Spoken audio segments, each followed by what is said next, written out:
That's why you see a lot of folk. You said the devil gave it to. The devil is a thief. He comes to steal, kill, and destroy. He don't come to give us gifts. He told Jesus, he said, listen. He said, look at all this. The kingdoms of the world and the glory of them. He said, I'll give you all of that if you fall down and worship me. He said, well, then he gives gifts. He said, I'll give you all that if you fall down and worship me. He comes to steal, kill, and destroy. Guess what? You ever seen a little child? And little child,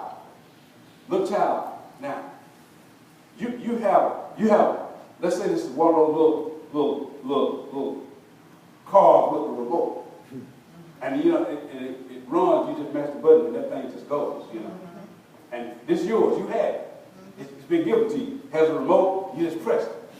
And then let's say this is one of those little cars that little things you can buy at the little dime store. It's plastic, got little plastic wheels on it, you have to push it, and then even when you push it, it won't roll far. But that's what you have. Then you come to the one who has this car with the remote that'll go, all he has to do is step back and just tell it where to go. And then one comes to this little plastic car that won't even roll from here to there. And they say to you, if you just fall down and worship me and do what I tell you, I'll give you this. And you get focused on this. You forgot what you really have, or you haven't even sought to see what you have, and say, I'll give you this. And I'll just take that old junk off your hand. So he gives you nothing, he takes your something. He stole it from you. That's what Satan does. See, so when he showed Jesus all the kingdom of the world and the glory of them, he said, I'll give you all of this if you'll fall down and worship me. Jesus had glory. He had all things. He possessed heaven and earth. Yes. He was in the beginning with God. He was God. He is the creator. And Satan's trying to get him to give that away so he can have something that's going to vanish away. That's right. So Satan don't give gifts. He's a thief. He's a thief. Now, in case you missed it, in case you don't understand, here's what God said. God said this. He said, if I were hungry, I'm going to tell you. He said, I don't care what 1,000 years. I said, oh, that's mine. He said, that's mine. God said, listen, he said, all the gold is mine. He didn't say some of it. He said, all of it mine. It all belongs to me. He said, all the earth and the fullness thereof, it's all mine. He said, it's all mine. He didn't say it will be mine. He said, it is mine. It is mine. See? And the thief comes to kill, to steal, and to destroy. So you out there, you look out there and say, boy, go out there and work that land today. All the thorns and thistles is just going to produce it for you. You know what you just did? You just spoke. And you put your faith in the negative stuff that you said that you don't want, but you put your faith in that. That's right. Weatherman comes on. Well, we have a 20% chance of rain today. Everybody start talking, well, it's going to rain today. It's going 20% that it will, 80% that it won't. But we say it's going to rain today. See? And so what Satan has done, remember, he's a deceiver. He's a deceiver. Jesus came to bring light. He's the light of the world. See? And he shared with these disciples. He said, listen. How do you think these other nations were ruling the earth during those times? How do you think these other kingdoms, who were wicked kingdoms, were sitting on land flowing with milk and honey? You say, well, God gave, no, he didn't. God gave that, he had that land reserved for Abraham, Isaac, and Jacob. All right. But other folk were possessed. How were they possessing the land? Because they were just working what God had empowered man to work. But they were just working in the wickedness, but it worked anyway. That's right. Because it was a spiritual law. Because it was a spiritual law. You know. And now here are the blessed people of God with the light of God who is Christ. And not only do we not work the spiritual laws, that's why Jesus told Nicodemus. Jesus told Nicodemus, he said, man, you must be born again. Nicodemus said, how can man be born again when he's old? Can a man on the second time his mother's womb be born? You know? She said, man, he said, listen. He said, if I told you earthly things you don't believe, how would you believe if I tell you heavenly things? If I tell you spiritual things? He said, I haven't even shared the spirit stuff with you. This earthly stuff I'm telling you, and you don't even believe that. Right. You don't even believe that. He says earthly stuff, and you don't believe it. See? And so what's happening with the church now? See? We're so focused on what we can't do, we don't know what we can do. Right. We keep thinking about a curse when God lifted the curse. He lifted the curse off the ground, and he never cursed man. And he never cursed man. See? And so the curse is lifted off the ground. So that means that if you seek the Lord, if you fall in love with his law, then whatever you do will prosper. He said, whatever you do will prosper. He said, and you'll be like a tree planted by the stream of water. Your leaf will not wither. That means that if your leaf don't wither, and whatever you do prosper, that means when people come to you, they can find fruit. They can find good fruit. You know? Because your leaf won't wither. I don't care if it's hard times. I don't care if cancer has racked your body. But if somebody comes to you, they can still find fruit. Because your leaf don't wither. See? I don't care if your wife left you broke, took everything out of the bank account and ran out with the person you thought was your best friend. I don't care if that happened to you. If somebody come to you and you in Christ and you love his law and his command, they come to you, they will find fruit. That's right. They'll find fruit. See? He said, because whatever he does, prospers. Yes.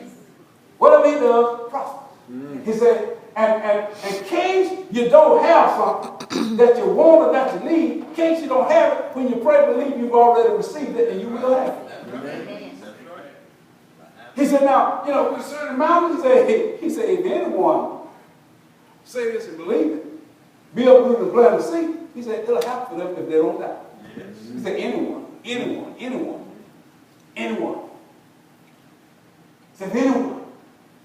And here we are, his people, his children.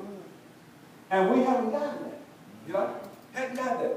He cursed that fig tree because it didn't have no fruit and he was hungry. He wanted something to eat. You know?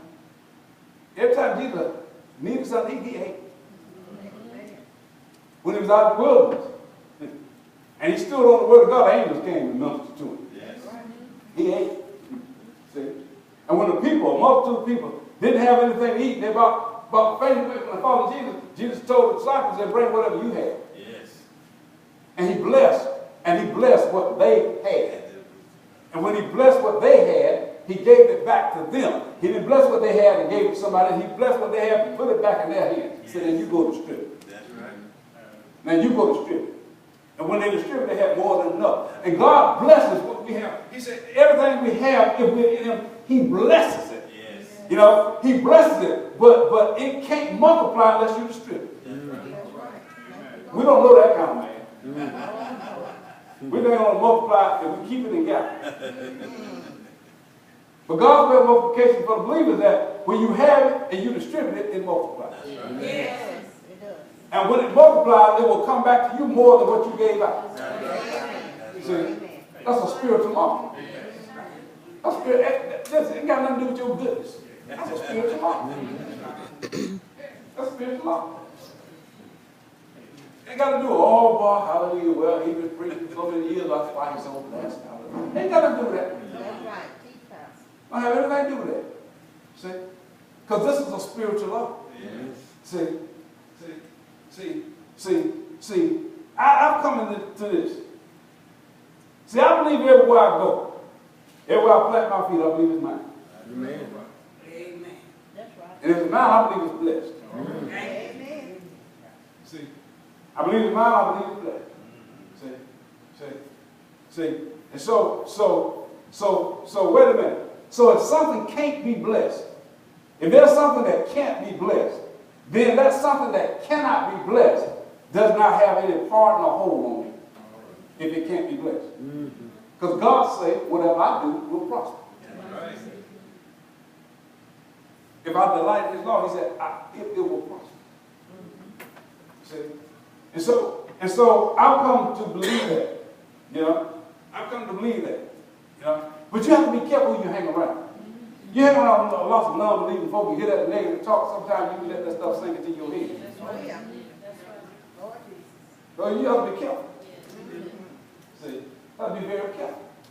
See, I'm not talking about folk on the corner. I'm talking about church folk. Amen. I'm talking about church folk. You see? Amen. But God gave us not just the blessing, but He gave us the blessing. And see, here's what we miss again. We always attribute the titles to folk. John the Revelator. John is not the Revelator, Jesus Christ is. And Revelation didn't start when God gave John the vision and the words to put in the book that we call the book of the Revelation. Revelation started with Jesus. Amen. It started with Jesus. It started with Elohim. See? And so see, if we attribute it to John, we got to wait on John. But John was not, he was, and then he was not again. But Jesus is the same yesterday, today, and forever.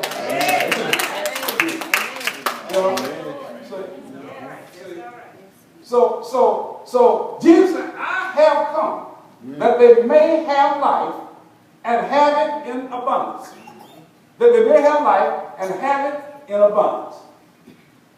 Have life, have it in abundance. What the people in the church don't understand is that having abundant life gives you, with that abundant life, wisdom and unselfishness. And when you have wisdom and unselfishness, and you know you have abundant life, you give. That's right. You give up your substance and you give up yourself. And when you give yourself to yourself, you never run out. That's right. Because you know that you are blessed. You know that you are blessed. See? And so fear doesn't enter in. Fear doesn't enter in. See? Some folks won't go across the street because they say, I go across the street, I may run out of bread. Fear. Some folks will never take person and say, come to my house and eat. They're afraid they ain't going to have nothing. Well, I feed them and I might want a snack now. I don't have a snack. Amen. Lord Jesus. Fear. And don't understand the principle. Somebody said, well, I work hard. I've been working hard all week. I work hard all week again about that. I work hard all week. I work hard all week. Like ain't nothing come. If you work hard all week, you sow hard all week, you're going to reap a good harvest. That's right. You're going to reap a good harvest. See? Jesus, I'm come that they might have life. But the thief comes only to steal, to kill, and to destroy. All right? Deuteronomy 11:26. Moses lead the people out of bondage. And here's what God said. God said, look, today I've set before you a blessing and a curse. He said, I've set before you a blessing and a curse. All right? He said, I set that before you. He says, 11:27, there will be a blessing if you obey the commands of the Lord your God that I'm giving you today. Moses said, now, I'm setting before you a blessing and a curse. He said, but there will be a blessing if you obey the commands of the Lord your God that I'm giving you today. He said, and a curse if you do not obey the commandments of the Lord your God. And you turn aside from the path I command you today by following other gods that you have not known. By following other gods that you have not known. Worshiping your car, worshiping your job, worshiping your clothes, worshiping your house, worshiping your friends, worshiping your preacher, you're worshiping your parishioners, you're worshiping this, that, and other. You're not following God. Amen. And so God's not cursing you, you're just choosing to curse.